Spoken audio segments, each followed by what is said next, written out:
केशव नगर राज्य के एक छोटे से गांव में हरिराम नाम का एक सीधा साधा, मेहनती और ईमानदार किसान अपनी पत्नी के साथ खेत में बैठा हुआ था। देखना, हमारी फसल इस साल बहुत अच्छी होगी।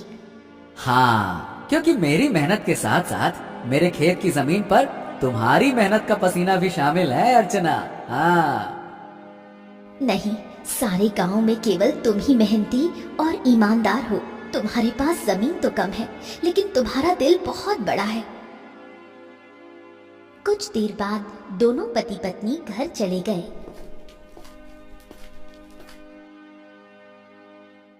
मैं तुम्हें एक बात बताना तो भूल ही गई, घर में लकड़ियां खत्म हो गई हैं। अरे चिंता मत करो, मैं कल सुबह सबसे पहले जंगल में लकड़ियां काटने के लिए ही चला जाऊंगा। ठीक है ना, ले आऊं। चलो अब।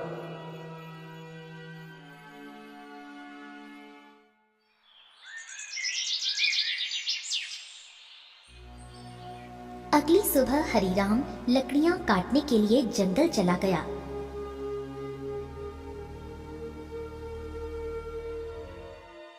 हरिराम एक पेड़ पर कुल्हाड़ी चलाने ही वाला था कि तभी उसने देखा झाड़ियों में एक घायल बंदर करहा रहा था।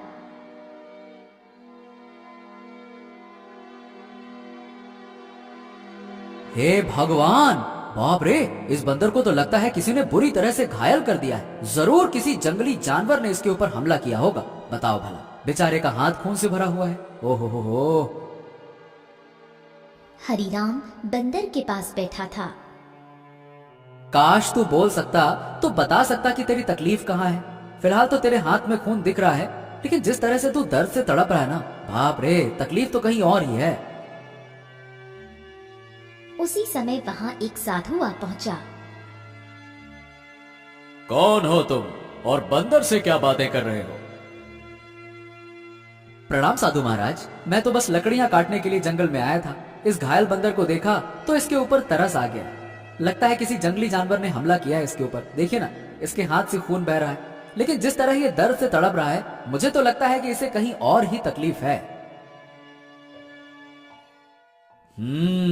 बहुत कम इंसान होते हैं जिनके मन में जानवरों के प्रति इंसानियत होती है। रुको रुको रुको। ओम। इतना बोलकर साधु मंत्र पढ़ने लगा। अचानक रंग बिरंगी किरणों से बंदर का जख्म सही हो गया। हाँ, अब ये बंदर तुम्हें बता सकता है कि इसकी तकलीफ कहाँ है।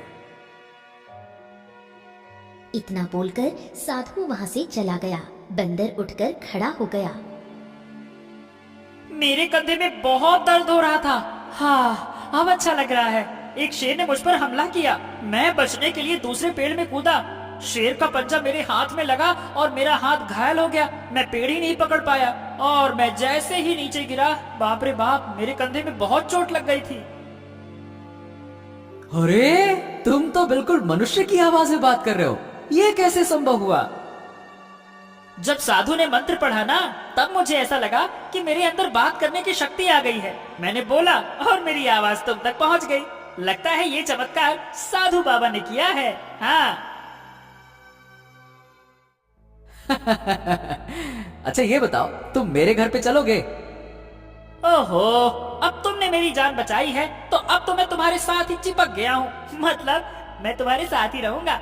और क्योंकि मैं इंसानों की तरह बात करने लगा हूँ, तो मैं बंदरों से अब तो अलग हो गया हूँ ना। क्या करूँगा उन बंदरों के साथ रहकर? अब तुमसे बातें करूंगा जी भर के। चलो, तुम मेरा कोई अलग नाम भी रख सकते हो। बताओ बताओ, मेरा क्या नाम रखोगे?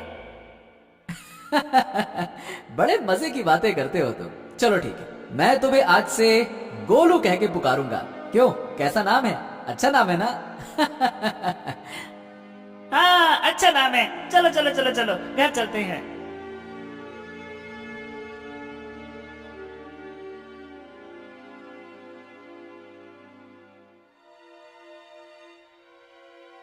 अरे, ये जंगल से तुम बंदर को क्यों पकड़ लाए? हरिराम पूरी घटना अर्चना को बताने लगा। क्या क्या वास्तव में बंदर बात कर सकता है? अरे तुम स्वयं पूछ लो। क्या नाम है तुम्हारा? मेरा नाम गोलू है। हरी राम ने मेरी जान बचाई है और अब मैं उसका साथी हूँ। साथी क्या, अब तो मैं तुम्हारे परिवार का हिस्सा हूँ। अर्चना आश्चर्य में पड़ गई। समय बीतने लगा। गोलू की मौजूदगी घर में नई जान ले आई थी। धीरे धीरे गोलू अर्चना के काम में हाथ बटाने लगा। गोलू अब हरीराम का सच्चा साथी बन चुका था। एक दिन गोलू हरीराम से बोला, हरी राम, अब मैं भी तुम्हारे साथ खेत में चलूंगा। क्या करूंगा घर में बैठे बैठे, मुझे भी चलना है। अरे गोलू, खेत का काम आसान नहीं होता, बहुत मेहनत लगती है। क्या करोगे तुम वहाँ पे? अरे क्या करूंगा क्या, मैं भी तुम्हारे साथ मेहनत करूंगा। और क्या, क्या मुझे कम मेहनती समझा है क्या? बस डर ये है कि गांव वालों ने तुम्हें बोलते हुए देख लिया ना, तो वो न जाने क्या समझेंगे। अरे पर जब मैंने तुमसे पहली बार बात की थी तो क्या तुम डरे थे क्या, बताओ? देखो गोलू, मैं दुनिया को जानता हूँ। हर कोई मेरे जैसा नहीं होता है जो तुम्हें समझ सके।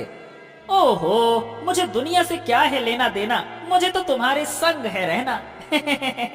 मेरा मतलब ये है कि मुझे बस तुमसे मतलब है, क्योंकि मैं तुम्हारा साथी हूँ। हाँ। हरीराम मुस्कुराया और अगले दिन गोलू को साथ लेकर खेत चला गया। कुछ ही दिनों में गोलू ने खेती की हर बात सीख ली। अब वो हरीराम का सच्चा मददगार बन गया था।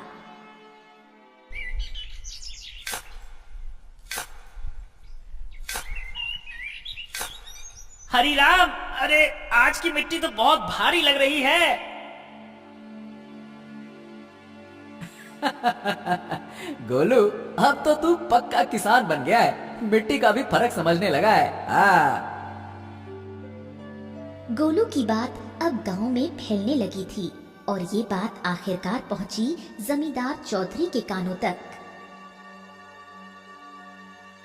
क्या हरीराम के घर एक बंदर है जो इंसानों की तरह बोलता है? हाँ जमींदार साहब, मैं खुद देख चुका हूँ। अरे मैंने तो उसे बोलते हुए सुना भी है। पहली बार तो मैं डर गया था। अरे भैया, तो फिर उस बंदर को लेकर तमाशा करना चाहिए, उससे तो बड़ी अच्छी कमाई होगी। ये बात आपने बिल्कुल पते की कही जमींदार साहब। जमींदार की हंसी कुछ देर चली, फिर वो गंभीर हो गया। हाँ, इस हरीराम की जमीन पर मेरी नजर बहुत समय से है। बाकी सब तो मेरे कर्जदार बन चुके हैं, पर ये ससुरा हरीराम ये कभी झुका ही नहीं। उसकी जमीन बहुत उपजाऊ है जमींदार, बंजर में भी फसल उग जाती है। अरे इसमें मिट्टी का कोई खेल नहीं है भीमा।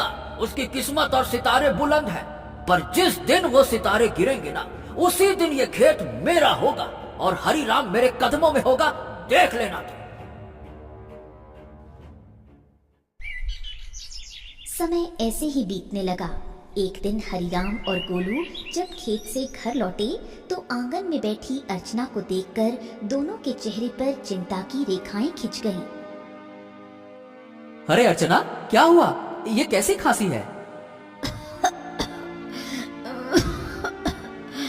कुछ दिनों से खांसी हो रही है, अब तो दिन ब दिन और भी बढ़ती जा रही है। हरी राम, इसे नजरअंदाज मत करो, किसी अच्छे वैद्य को तुरंत बुलाना चाहिए। हरीराम ने देर न करते हुए गांव के एक अनुभवी वैद्य को बुला लिया। वैद्य ने अर्चना को ध्यान से देखा। हरीराम, देखो, इन्हें एक विचित्र बीमारी हो गई है। अगर समय पर इलाज ना मिला तो ये जानलेवा हो सकती है। हाँ, नहीं नहीं नहीं नहीं वैद्य जी, आप तो इलाज शुरू कीजिए, मैं कोई कसर नहीं छोड़ूंगा। उस दिन से हरीराम का सारा धन अपनी पत्नी के इलाज में लगने लगा। हफ्तों बीतते गए और एक दिन ऐसा आया जब उसकी सारी जमा पूंजी खत्म हो गई। उस दिन हरीराम घर पर अकेला बैठा था।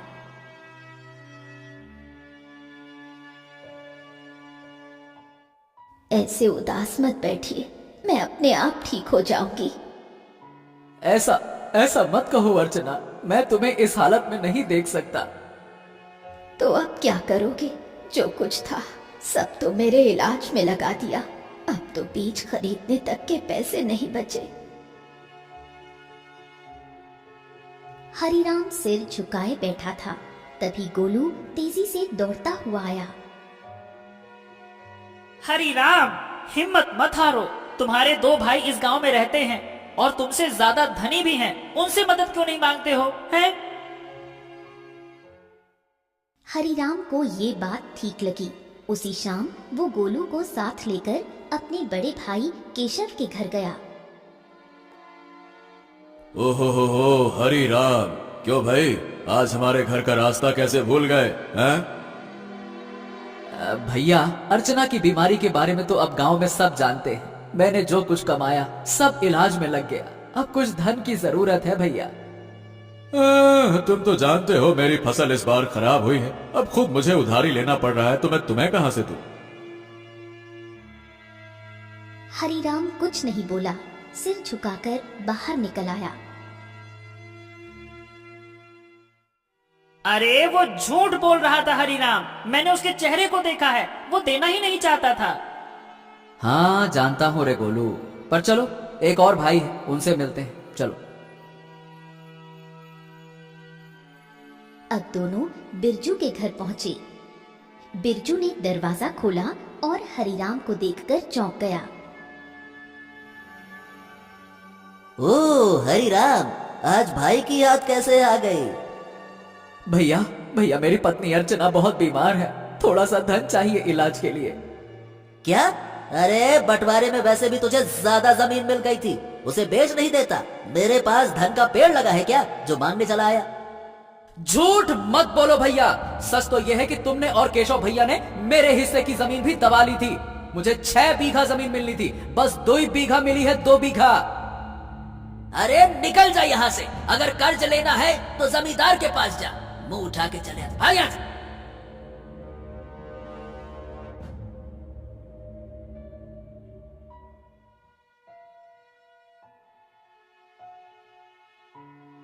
कैसे भाई हैं तुम्हारे हरीराम, एक भी मदद को तैयार ही नहीं है। हाँ, इस दुनिया में इंसान ऐसे ही होते हैं, मतलबी, अपना पराया कुछ नहीं देखते। तो अब क्या करोगे? क्या जमींदार के पास जाओगे? हाँ, मजबूरी है गोलू। मैं नहीं जाना चाहता था, इसीलिए तुम्हारे कहने पे भाइयों के पास गया। अब तुम ही बताओ, मेरे पास और क्या रास्ता बचा है, बताओ।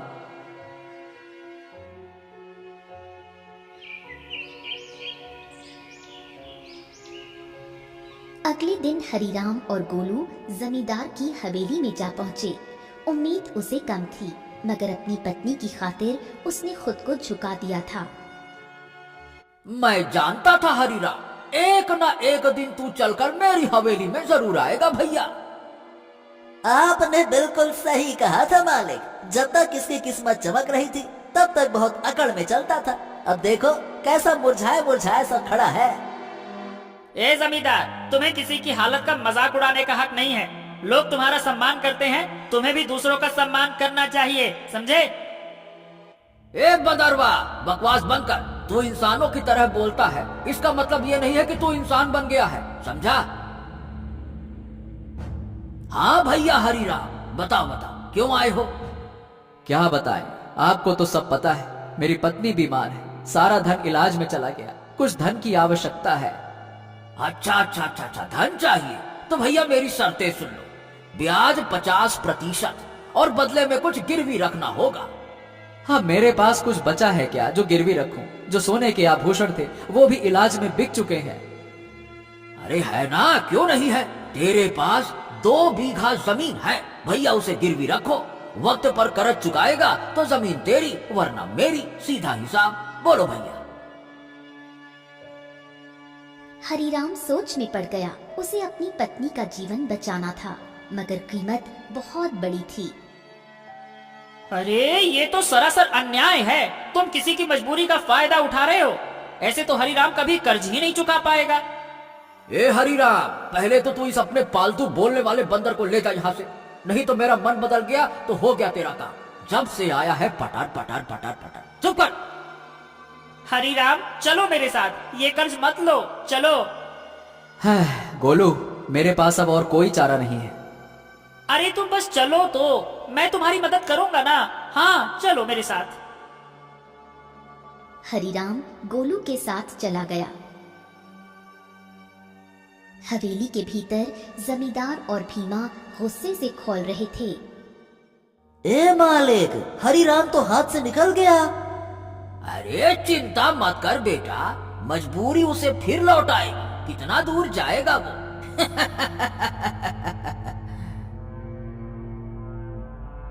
हरिराम गोलू के साथ घर पर आ पहुंचा और गोलू तुरंत वहां से चला गया। शाम तक गोलू लौटकर नहीं आया। हरिराम और अर्चना की चिंता बढ़ने लगी। गोलू अब तक क्यों नहीं आया?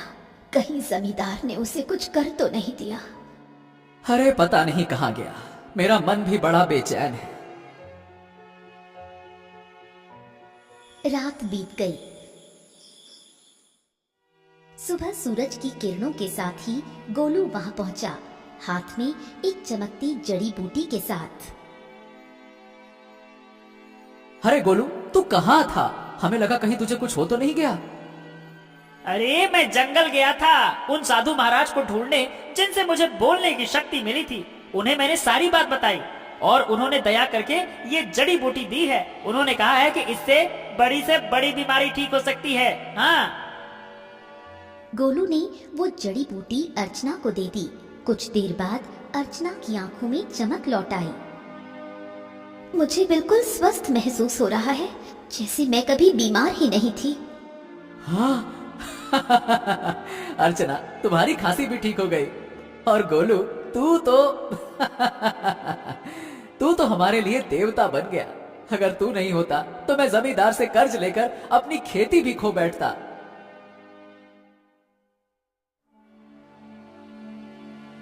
हाँ, अब मेरी पत्नी तो ठीक है, लेकिन खेत में बीज डालने के पैसे तक नहीं बचे। मैं जानता था कि अर्चना के ठीक होने के बाद तुम्हें बीज की जरूरत पड़ेगी, इसीलिए मैं साधु महाराज से बीज भी लेकर आया हूँ। हाँ, ये देखो। क्या बीज? हाँ, उन्होंने ये चमत्कारी बीज दिए हैं। अब देखो, अगर तुम इन्हें अपने खेत में बो दोगे तो ऐसी फसल उगेगी जो पूरे राज्य में किसी ने नहीं उगाई होगी, और सबसे पहले तुम्हारी फसल ही तैयार होगी। हाँ, मजा आ गया ना? इतनी जल्दी? हाँ, लेकिन एक शर्त भी दी है साधु महाराज ने। जब तुम्हारा समय अच्छा हो जाए तब तुम उन लोगों की मदद करना जो जमींदार के कर्ज में दबे हुए हैं।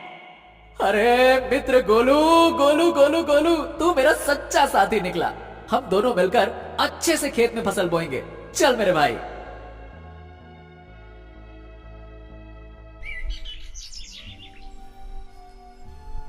अगले ही दिन हरिराम, गोलू और अर्चना ने मिलकर खेत जोता, बीज बोया और आकाश की ओर देखकर मेहनत का वादा किया। कुछ ही दिनों में हरिराम के खेत में ऐसी फसल लहराई जैसे किसी ने पहले कभी नहीं देखी थी। गांव वाले चकित रह गए। अरे देखो रे देखो, हरिराम के खेत में तो जैसे सोने जैसी फसल लहरा रही है। हाँ हाँ हाँ हाँ हाँ। हाँ, हमारी फसल तो अभी जामी भी नहीं है और इसकी तो फसल भी तैयार हो गई। और उसकी बीवी अर्चना, जो कि महीनों बीमार रही, अब रोज खेत में काम करती है। भैया, यह तो कोई चमत्कार ही लगता है। कुछ दिनों बाद हरिराम की किस्मत बदल गई। चमत्कारी फसल ने उसे गांव का सबसे सफल किसान बना दिया। बाजार में उसके नाम की चर्चा फैल गई। हरि राम जपो राम नाम, बन गया तू धनवान। जो सोचा था वो हो गया सच। हाँ, वाकई में सच तो हो गया, लेकिन अब बारी है गोलू वादा निभाने की, उन सब की मदद करने की जो जमींदार के कर्ज में डूबे हैं। हाँ बिल्कुल, चलो आज से ही शुरुआत करते हैं। अपने गांव का बिंदेसर का खेत सबसे पहले छुड़ाते हैं। चलो।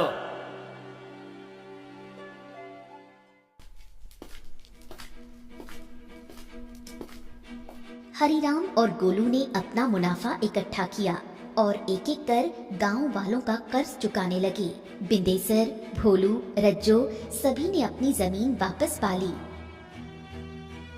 हरी राम भैया, आज आपने हमें नया जीवन दे दिया। सही बताओ, बिल्कुल, बहुत बहुत धन्यवाद। गांव में खुशी लौटने लगी, लेकिन जमींदार के चेहरे पर उदासी छा गई। ये सब देखकर जमींदार गुस्से से अपने साथी भीमा से बोला, हाँ, ए भीमा, तू देख रहा है ना कि क्या हो रहा है? हाँ मालिक, हरी राम ने सबके कर्जे चुकाने शुरू कर दिए हैं। अगर यही चलता रहा तो एक दिन तो मेरी जमींदारी ही खत्म हो जाएगी और मेरा दबदबा भी खत्म हो जाएगा। आप तो आदेश दीजिए मालिक की करना क्या है। अब बहुत हो गया भीमा, अगर ये हरिराम ऐसे ही सबकी जमीन छुड़वाता रहा तो मेरा क्या बचेगा? मेरा दबदबा, मेरी हवेली है? अरे मालिक, आप तो बस आदेश कीजिए, कल ही उसका काम तमाम कर दूंगा। सब खेत में काम करते हैं, वही खत्म कर दूंगा। कहिए। खून जमीन पर गिरे ऐसा मारना साले को, ताकि सबके दिल में डर उतर जाए। जा, हरिराम को मिटा दे, जा।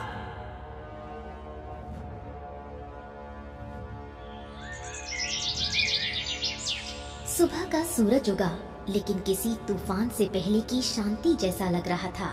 हरिराम खेत में बीजों को देख रहा था, जो अब सोने जैसे चमकते दिखते थे। अरे गोलू, देख तो, ये फसल तो जैसे गाना गा रही हो। तुम्हारे हाथ की छुअन में जादू है। हाँ, बिल्कुल सही कह रहे हो मित्र। इस बार की फसल सोने की फसल जैसी उगती हुई दिख रही है। वाह वाह वाह वाह वाह वाह। इतना बोलकर अचानक गोलू एक ओर हट गया। सच तो ये था कि गोलू को किसी की आहट की भनक लग चुकी थी। तभी वहां जमींदार और भीमा आ पहुंचे। भीमा के हाथ में लंबा बर्छा था। हरिराम झुका हुआ था। अब भुगतो किसान।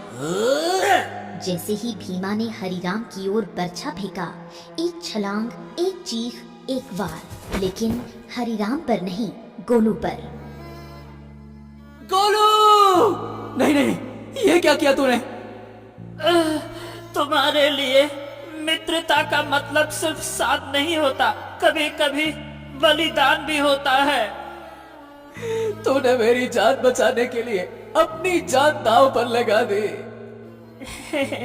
क्योंकि तुम मेरे साथी हो और मैं तुम्हारा।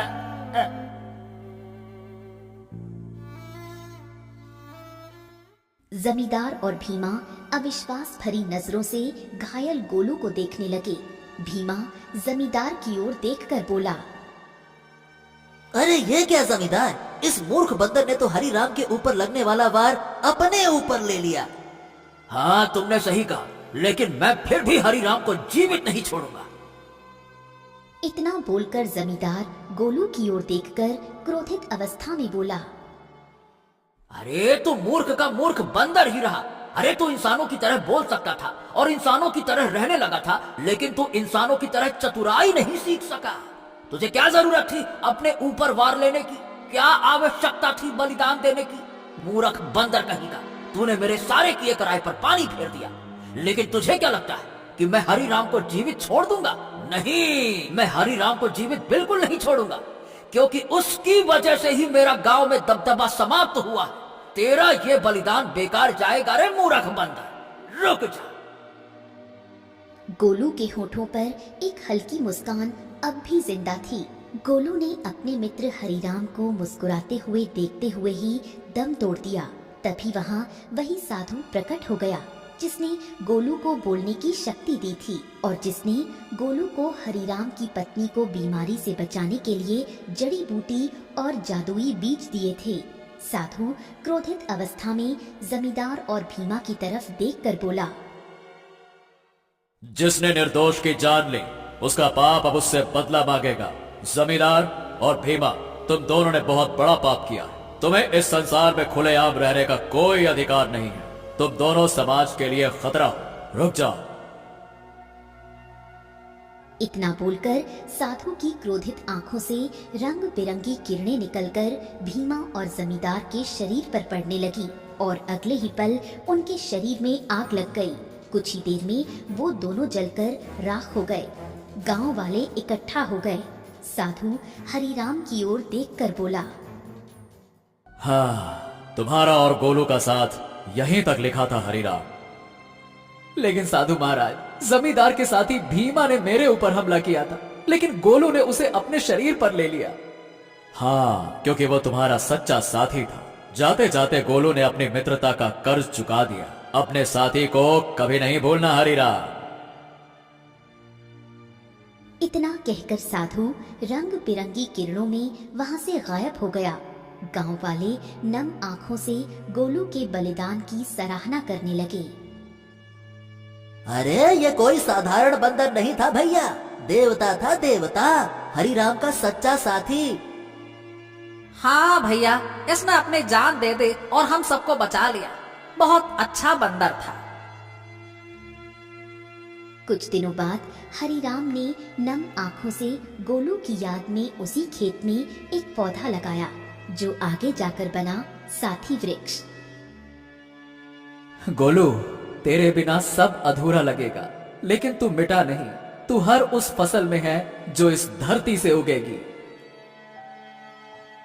कभी कभी सच्चा साथी इंसान नहीं होता, वो एक जानवर हो सकता है जो बिना शर्त प्रेम करे, रक्षा करे और अगर